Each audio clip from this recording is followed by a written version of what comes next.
नमस्ते दोस्तों, स्वागत है आपका आपके अपने चैनल सच्चा वाला ज्ञान पर, जहां हम सीखते हैं जीवन के सच्चे और गहरे सबक।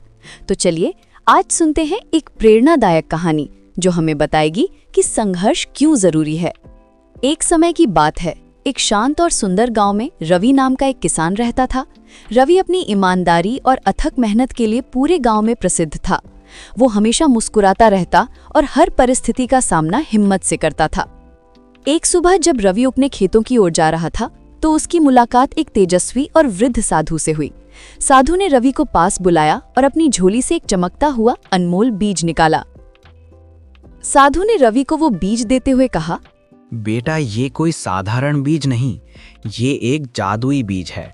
इसे तुम जिस भी मिट्टी में बोओगे, ये तुम्हें तुम्हारी मेहनत का सही फल देगा। पर मेरी एक बात ध्यान से सुनो, तुम्हें इसे 3 अलग अलग घड़ों में बोना होगा और हर घड़े को अलग तरह से पालना होगा। रवि ने सम्मान से वो बीज स्वीकार किया और साधु को धन्यवाद देकर घर लौट आया।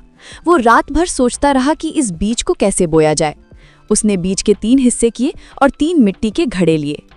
पहला घड़ा, अति सहारा और आराम। रवि ने पहला घड़ा लिया और उसे घर के बाहर नल के ठीक नीचे रख दिया। उसने उसमें बीज बोया। ये घड़ा सबसे भाग्यशाली होगा, रवि ने सोचा। इसे कभी पानी की कोई कमी नहीं होगी। घड़े को लगातार बूंद बूंद पानी मिलता रहा। रवि को उसे पानी देने की कोई चिंता नहीं थी, वो बस दूर से देखता था। कुछ ही दिनों में बीज अंकुरित हुआ और एक छोटा सा पौधा बाहर आया। लेकिन लगातार पानी और बिल्कुल सुरक्षित जगह पर होने के कारण वो पौधा कमजोर, बेजान और पीला रह गया। उसकी जड़ें मिट्टी में गहरे नहीं उतरी, क्योंकि उन्हें कभी पानी की खोज में मेहनत नहीं करनी पड़ी। जैसे ही एक तेज हवा चली, वो पौधा डगमगाया और टूट कर गिर गया। दूसरा घड़ा, अत्यधिक संघर्ष और तनाव। रवि ने दूसरा घड़ा लिया और उसे अपने घर की छत पर खुले आसमान के नीचे रख दिया। उसने सोचा कि धूप और हवा मिलने से ये पौधा सबसे मजबूत बनेगा। रवि रोज सुबह सीढ़ियां चढ़कर उसे पानी देने जाता था। कुछ हफ्तों बाद इस घड़े में भी पौधा उगाया। उसे पर्याप्त सूर्य का प्रकाश और हवा मिल रही थी, लेकिन छत पर उसे दिन भर तेज धूप और लू का सामना करना पड़ा। रवि के लाख प्रयासों के बावजूद अत्यधिक गर्मी और हर दिन के तनाव से पौधा कमजोर पड़ता गया। वो अपने आप को बचा नहीं सका और एक भयंकर दोपहर में पूरी तरह सूख गया। तीसरा घड़ा, सही संतुलन और अवसर। अब रवि ने तीसरा घड़ा लिया और उसे अपने बाग के एक शांत कोने में रखा, जहां उसे सुबह की हल्की धूप और दोपहर की छाया मिलती थी। उसने बीज बोया और एक नियम बनाया। वो रोज एक निश्चित मात्रा में पानी देगा, न ज्यादा न कम। जब हल्की हवा चलती तो वो घड़े को सहारा नहीं देता, बल्कि उसे स्वयं खड़े होने का मौका देता। जब भी हवा के झोंके आते, पौधा थोड़ा झुकता, लेकिन फिर वो अपनी जड़ों को मिट्टी में और भी मजबूती से गाड़ने लगता।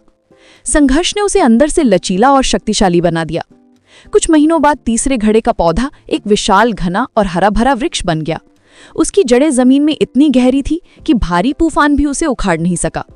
इस वृक्ष पर मीठे और रसीले फल लगे जो पूरे गांव ने खाए। तो रवि को साधु की बात का असली मतलब समझ में आया। जादुई बीज महत्वपूर्ण नहीं था, महत्वपूर्ण था उसे पालने का सही तरीका। कथा का बोध, संघर्ष हमें मजबूत बनाता है। जिस बच्चे को हर सवाल का जवाब तुरंत मिल जाता है, वो खुद से सोचना नहीं सीखता। जीवन में चुनौतियों का सही मात्रा में होना बहुत जरूरी है, यही तुम्हें ताकत देती है। दोस्तों, रवि की तरह अगर आप भी जीवन में सही राह और प्रेरणा खोजना चाहते हैं तो सच्चा वाला ज्ञान को अभी सब्सक्राइब करें और बेल आइकन को दबाना न भूलें। मिलते हैं अगली कहानी में, तब तक खुश रहिए और सीखते रहिए।